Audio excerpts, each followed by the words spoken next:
Hi there, my name's Ischa Ropert and welcome to The Higher Life, where we are exploring the great change that is currently underway, evolving humanity into a completely new way of being in the world. It really is a very exciting time to be human, and I think what most of us are really lacking right now is any genuine, really accessible context for why things are unfolding the way they are.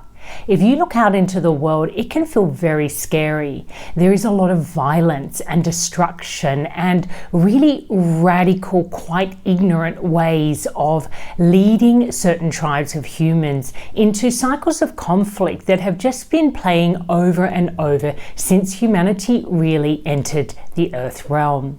You know, we are a species, and that's something that we tend to forget.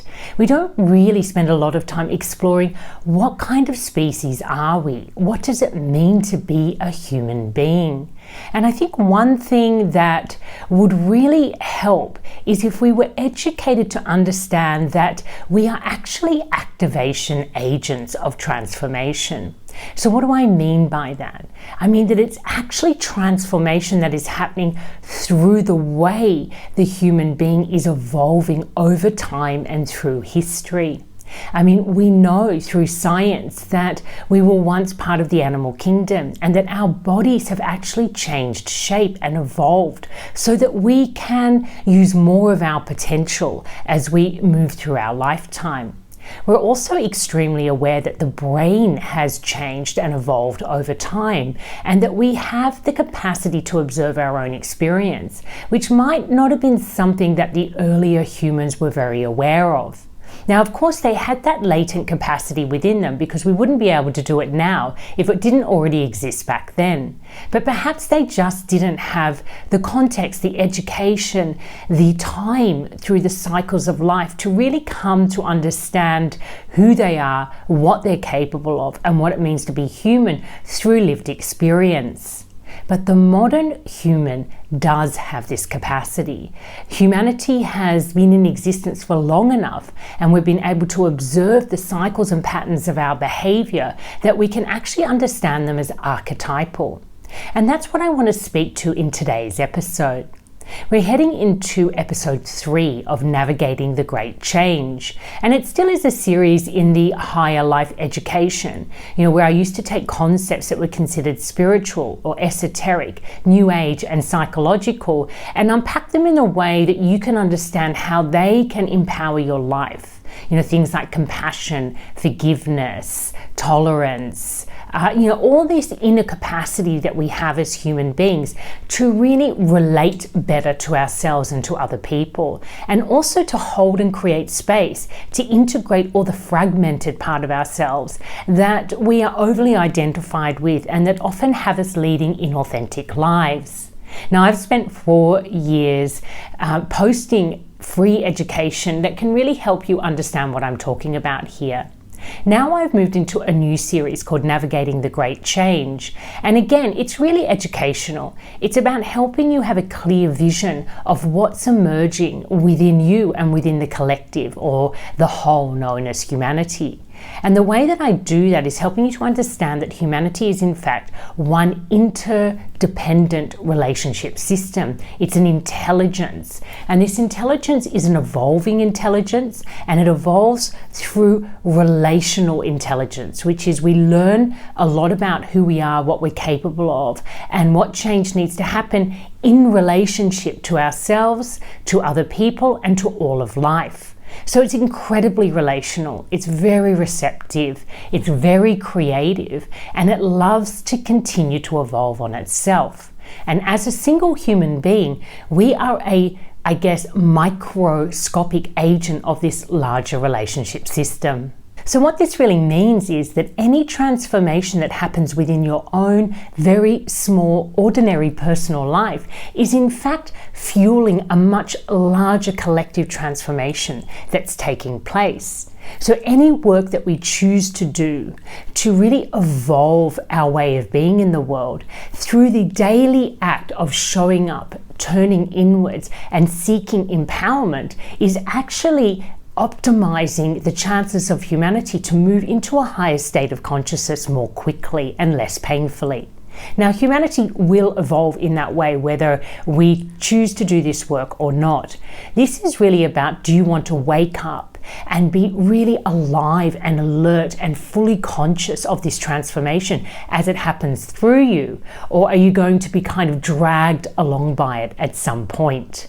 So the work I do here speaks to human beings who are already seekers, I would say, people who have this sense that there is more to life and that we have a part to play in ensuring that humanity can really dissolve those more limited and ignorant ways of operating and make space for a more empowered, enlightened version of ourselves to be born. And so in today's episode, what I want to focus on is what exactly is being transformed. I think this is really important. What is this shift about? If we wanted to make it really practical and simple and easy to understand, we need to really pinpoint what part of the human experience is really seeking to transform and to evolve. And I always talk about, in my education anyway, the higher life, about this mindset shift that's happening from the progress mindset to the potential mindset. But what we're really entering into is a whole new way of relating to ourselves and to others. And when I say to ourselves, what I'm really talking about is the way we relate to the use of our energy. Because human beings, they energize certain advancements or they energize certain belief systems. And when you energize these belief systems, it actually plays out in a certain way. So in the old paradigm, we were very tribal, and we're still holding on to that, but it's dying out. We were born into a tribe, we belong to that tribe. That tribe has a whole lot of beliefs about what it means to belong and what it means not to belong, and we live our lives by energizing these beliefs, by agreeing to them, agreeing to live in this way, and often not really challenging whether it's authentic, whether it's something that we truly want to be living our lives through. Because there is a deep-rooted fear that if we don't align with the beliefs that we have been born into, we will actually be kicked out of the tribe and unable to survive. Now, that may have been a very real reality or truth for human beings for a very long time. But what I speak to here is about the modern human. And the modern human is really this humanity, this tribe in humanity that I call the middle class. And the middle class really does exist in almost every tribe within humanity. It's this point where we sort of come together into a shared experience of being human. Now, some people might say it's homogenizing humanity and we're losing our creativity and our diversity. But every single human being is actually born as a unique expression of this larger human intelligence. And how does that happen? It happens because each human being is actually a unique archetypal profile. It's an archetypal intelligence. It's a whole lot of patterns that merge together to become what you know as yourself or as a persona. And that's unique. There's no other archetypal profile like yours. So that uniqueness, that diversity, that creativity will always be present. What I'm speaking to is this idea that who you are, who I am, is created through a cultural system that has us believe that we must speak a certain language, we must follow a certain religion, we have ideas about what success is, what it means to be a good parent, what it means to raise children the right way, what it means to eat well. There is so much variance when tribes sort of come together and they have these real differences about how they think you should live in the world. And we rarely challenge those, or at least up until fairly recently, everyone sort of accepted the tribe that they were born into. And when I say accept, they could have been rejected by the tribe, as many people who were, let's say, had gender fluidity or didn't align with the religion that they were born into, or were born into a tribe where their gender was really discriminated against. So they were kind of on the outside of the tribe, but they still belonged to the tribe. Because that's that weird paradox. You can only be outside or rejected by a tribe if you actually agree that the tribe exists and that you need to belong in order to survive or be included. But as human beings have traveled across the world and we have intermarried and through cycles and cycles of lived experience, there's been this real merging and fusion of all these tribes across the world. What's actually starting to show up is this middle class experience where people have enough comfort, enough safety, enough security that they actually can start to ask some of these really important core inquiries, such as who am I? What am I here for? And how does life really work? I like to visualize this as, the old way was this massive ocean full of all these different tribes, and they're all fighting to gain space or to gain dominance in this ocean. But the evolutionary force has naturally been moving all of these tribes into this kind of middle point. And if you imagine the lake, it's sort of, or this huge ocean, it's kind of moving in to this middle point, and there's a wall there, a dam. And in the middle of that dam, there's a hole. And the water can get through that hole. But the only way to actually access and move through is to come into that middle, where everything is kind of one, homogenized, one would say. But in fact, what we're doing is allowing all that, imagined diversity to fall away. Because even though culture is wonderful and enriching and delightful, it's also not real. It is a curated self. It's stories that have evolved over time and have been held onto too tightly. So when we come into that middle point, suddenly we can go through this little portal, and through that portal we come out into a new reality, a new ocean in which everyone is one single, unique, equally important part of this larger, vibrant ocean known as humanity, this relationship system. And I find that visualization really helps. So in the old mindset, it was very tribal. It really believed in betterment, initially in survival, in problem solving. Then as we became more adept at surviving, it was about quality of experience. And we saw that progress, the advancement, the betterment, the achievement, this idea that your energy should feed into some sort of system of success. Now that differs in different parts of the world. Again, tribes have different ideas about what it means to be successful. But in the West, it's really been about personal success through a professional portal. Some kind of excellence, a skill or a talent or a service that you provide, and you become known for it. You really succeed and elevate and have status through that trajectory. And the energy gets really burnt out because it's feeding into this system where you have to be better, you have to have more, you have to be special, and we've seen in the West how aggressive that can get.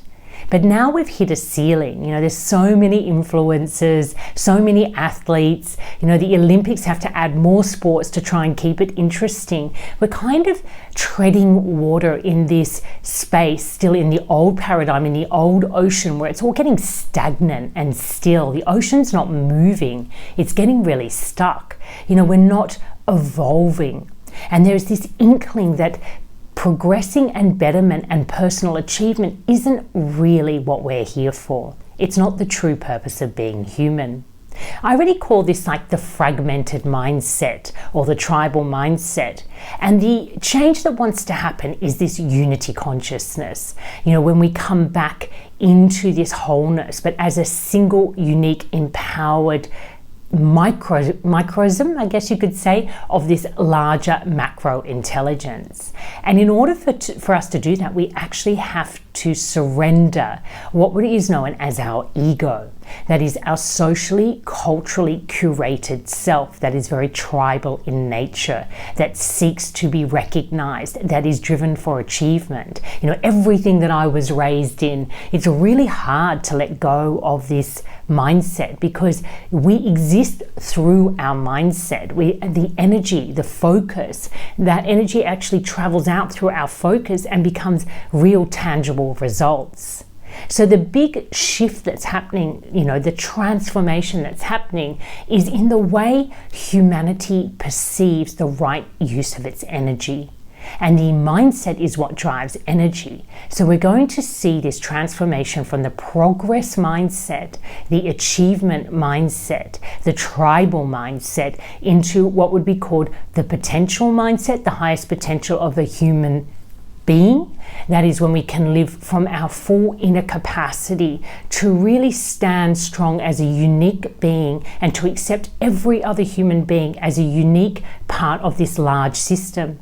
But also to understand that we are one part of a larger relationship system known as humanity, and we all must serve in the best interests of this whole system and no longer remain ignorant and living in this really tribal way. Now you may say to me, that's impossible. Look what's happening in Gaza. Look what's happening in Russia. I mean, people just don't seem to get it. They still believe so strongly in these culturally curated stories that have been passed from one generation to the next that they feel totally justified killing people in the name of it. And that's just madness. You know, if alien life would come to Earth and they would see what we're doing, they would think that we're crazy. You know, why are these people killing each other over a story when it's really obvious that we have this shared humanity? And it doesn't matter what side of the war I'm on, I'm going to suffer the losses of my loved ones. I'm going to feel angst and anger and rage and despair and grief. You know, that's a shared experience. And we may have our stories about who's to blame, but the only true thing is that we're all suffering in that circumstance.